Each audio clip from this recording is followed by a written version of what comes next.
It's good to be here. Thank you all. Isn't it great to be at the Iowa State Fair? This is actually the best state fair in the country. I think it's the fifth time we've been here, and our grandchildren Maggie and Robert are with us, so we're thrilled. But let me pick up where we talked last night about urgency, about getting things done, and about working at a time when you have two different parties involved. When I was a very junior member, I worked with Ronald Reagan, and we developed a program that Jack Kemp took the lead on.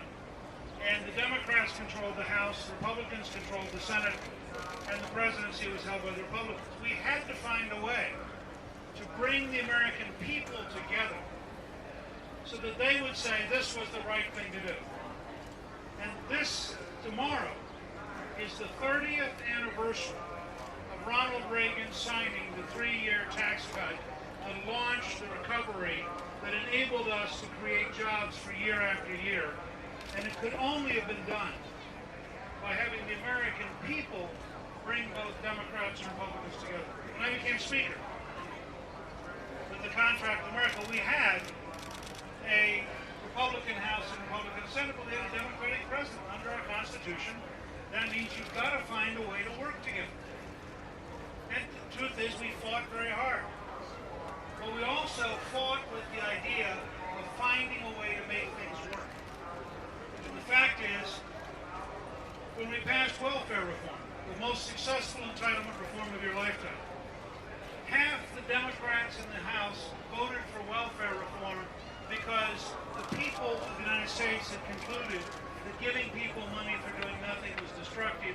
And so there was a genuine bipartisan coalition when we passed a balanced budget, which could, people say to me, well, Bill Clinton takes credit. Well, he was president. He certainly gets at least half the credit, because if he hadn't signed the bills, we couldn't have done it. And so you had to find a way to work with each other, even when you were at times having arguments. So I want to start with the idea, what if we took seriously the current problems of the United States?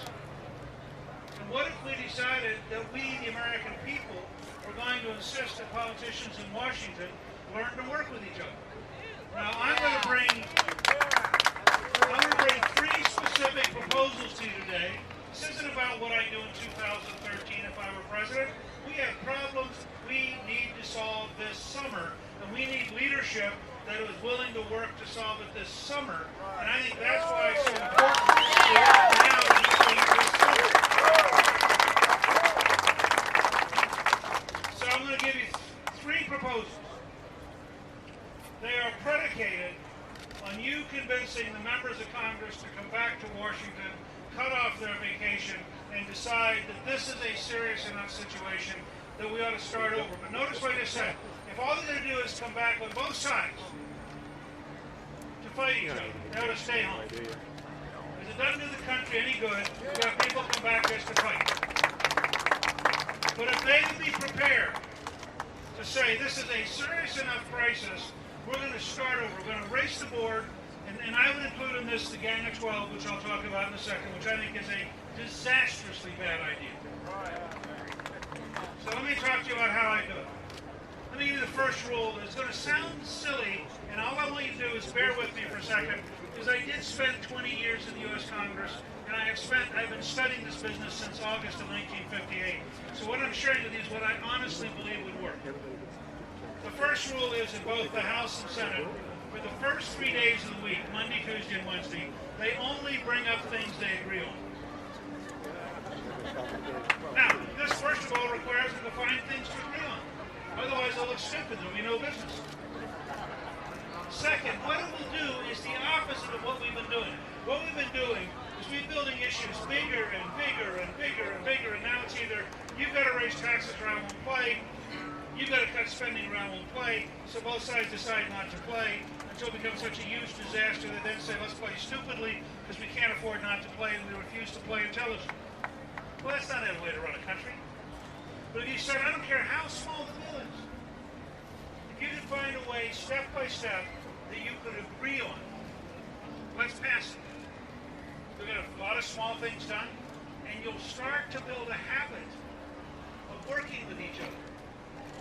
I tried to convince the Senate Republicans when they were a majority that one of the things they should do is find junior Democratic senators that have good ideas and pass them, just to create a framework. One of the things people tend to forget is that at one point in 1984, when the Reagan administration, in our judgment, was being too slow in apartheid, a number of junior members, Vin Weber, Bob Walker, with Jack Kemp and myself, worked with Rod Dellums in what was a very heretical coalition.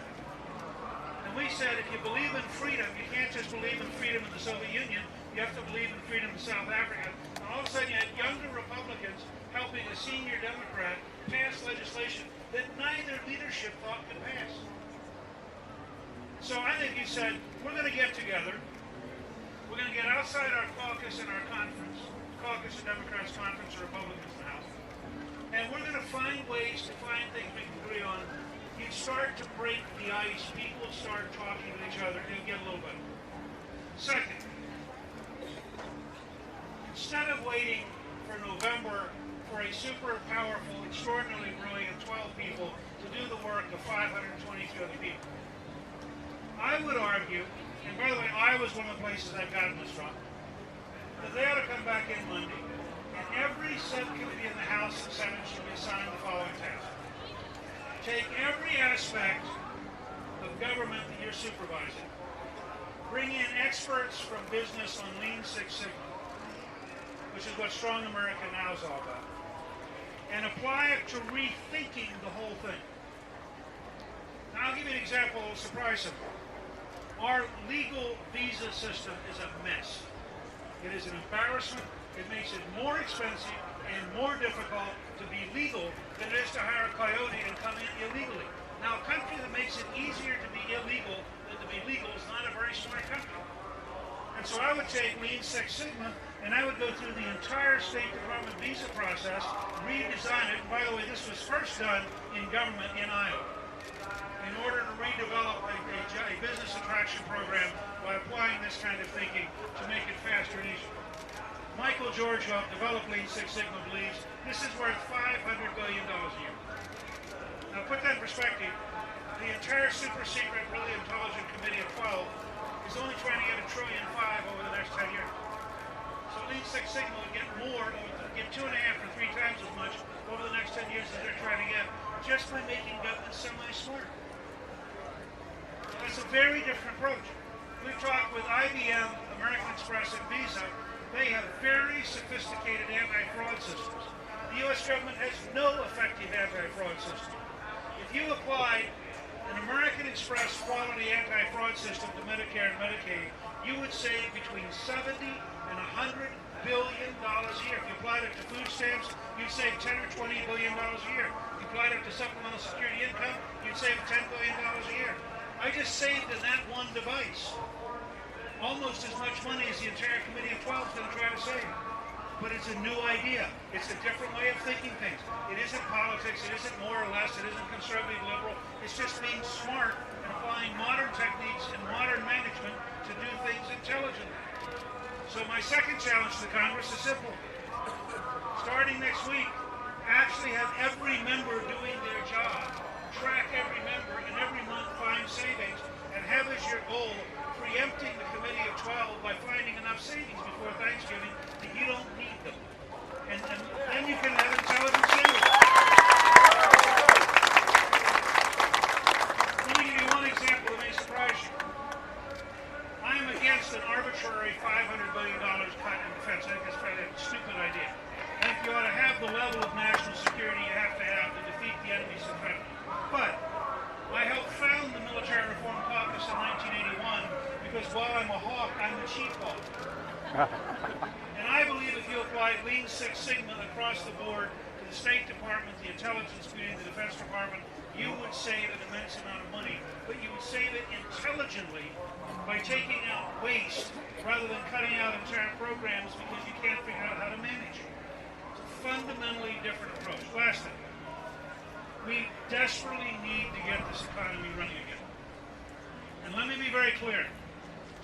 Every American of every background should be worried. I don't care if you're rich or poor. I don't care what your ethnic background is. I don't care what your geographic region is. I don't care which party you belong to. I don't care what your ideology is. We are teetering on the edge of an economic disaster. You look what's happening in Europe. You look at the riots in Great Britain. You look at the collapse of Greece.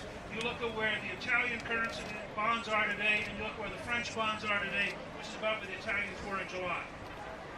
You look at the bubble in China, which is going to eventually break, and they're going to have the same economic malaise that other people have.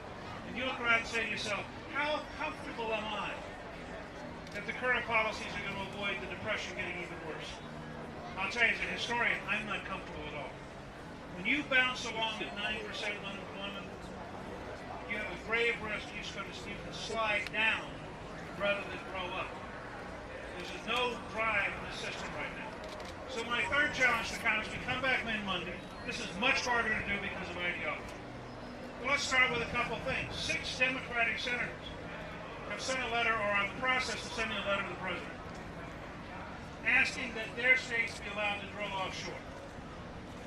So you can put together a bipartisan majority in favor of liberating American companies on American soil to produce American energy in order to be in a position you don't have to spend $400 billion a year overseas.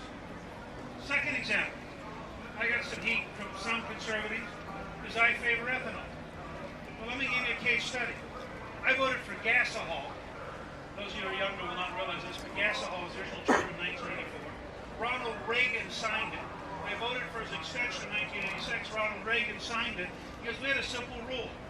If our choice was Iowa or Iran, we liked having money in Iowa. If our choice was South Dakota or Saudi Arabia, we liked having money in South Dakota.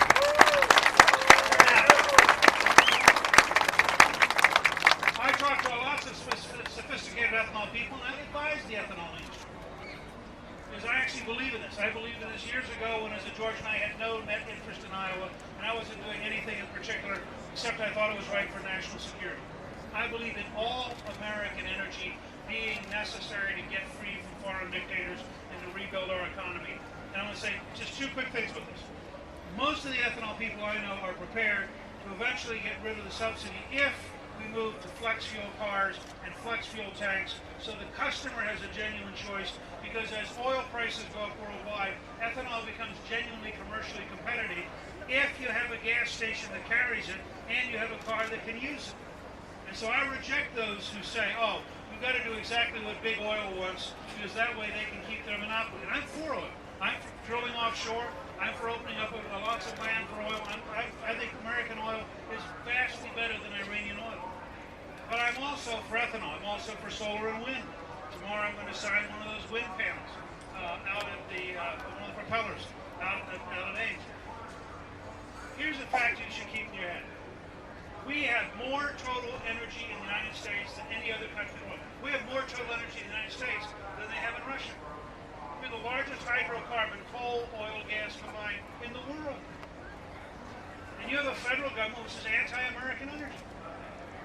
It just boggles the mind. But I don't want to get involved in a big ideological fight. Let's rifle shoot one step at a time. And I'll close with this example. I mean, there are a lot of things we can do. We should repeal and I hope the House will repeal immediately the Dodd-Frank bill, which is a disastrously bad bill. Don't take my word for it. You go to any community bank in Iowa, any bank in Iowa, and ask them what the devastating impact of Dodd-Frank is and how it's killing jobs in Iowa and stopping the economy. It's got to repeal it. That's right. We've got to repeal Sarbanes-Oxley. It's done no good. It cripples businesses and it stopped venture capital startups. It is absolutely just a dumb bill. But I want to go back and just talk for 1 second about this idea of an example in energy. And we ought to have a national conversation with this. We own 69% of Alaska. 69% of Alaska is federal land. Alaska is twice the size of Texas. That means we currently have in federal land 1.5 Texases. Now surely, we could designate 1/2 of Texas as national parks, forests, wilderness areas. That would be 125,000 square miles. And then we could say, for the rest of Alaska, what if we could find minerals? What if we could find oil? What if we could find gas? That means you would be opening up an area the size of the entire state of Texas. And when Governor Perry gets the race, he'll tell you, that's a really big area. Now, there's no reason why we can't have an honest discussion about this. Theodore Roosevelt was a great Republican who created the modern conservation movement. I taught environmental studies. I was in the Second Earth Day. I believe in a healthy environment. I get some heat from the far right occasionally because I really do believe that we ought to have a healthy environment. When I taught, the Cuyahoga River in Cleveland was catching fire. I don't care how conservative you are, having a river in the middle of a city catch fire is not a good idea. So I wrote a book with Terry Maple called Contract with the Earth, saying there could be a common sense green conservatism. And so I'm happy to have a conversation, a dialogue, if you will, with everybody in the country that says, can't we identify large parts of Nevada, which we own 89% of? Can we identify parts of Alaska, which we own 1.5 Texases of? And can we get back to be a country that actually favors economic development, favors job creation, favors the production of resources? So I just want to come today. You'll notice I didn't talk about what I do in 2013.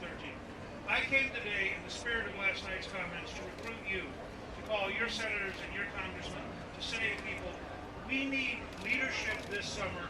We need action this summer. And as far as I'm concerned, I want to be a citizen this summer, helping my country get